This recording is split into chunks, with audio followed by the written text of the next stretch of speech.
It was the first day of school at Brookstone Academy, a prestigious institution where money often spoke louder than manners. 12-year-old Marcus, a quiet and polite black kid, had just transferred there. His classmates wore designer clothes and bragged about their parents, career CEOs, surgeons, and lawyers. When it was Marcus's turn to introduce himself, he stood up nervously and said, "My dad's an F1 driver." The room erupted in laughter. Even his teacher, Mr. Daniels, smirked and said sarcastically, "Oh, really? Maybe next you'll tell us he's best friends with Lewis Hamilton."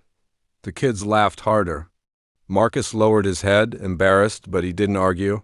Over the next few weeks, the teasing continued. Marcus was called Race Boy and Speed Kid, and Mr. Daniels never did anything to stop it. In fact, he sometimes joined in, saying, "Marcus, maybe you should ask your dad to drive you to school in his race car next time."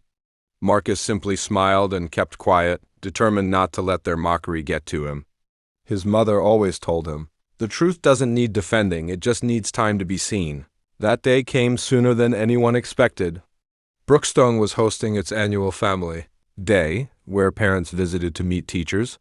Marcus arrived quietly, as always, but everyone's attention suddenly shifted when the roar of a powerful engine echoed through the school parking lot.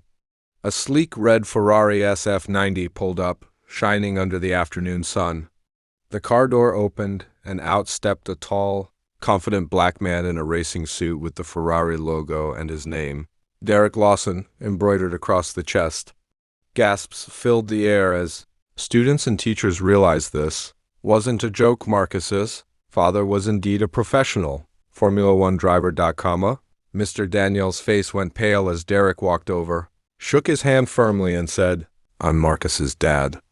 I hope he's being treated well here." The silence was deafening. Mr. Daniels stuttered, trying to apologize, but Derek simply smiled and said, "No worries.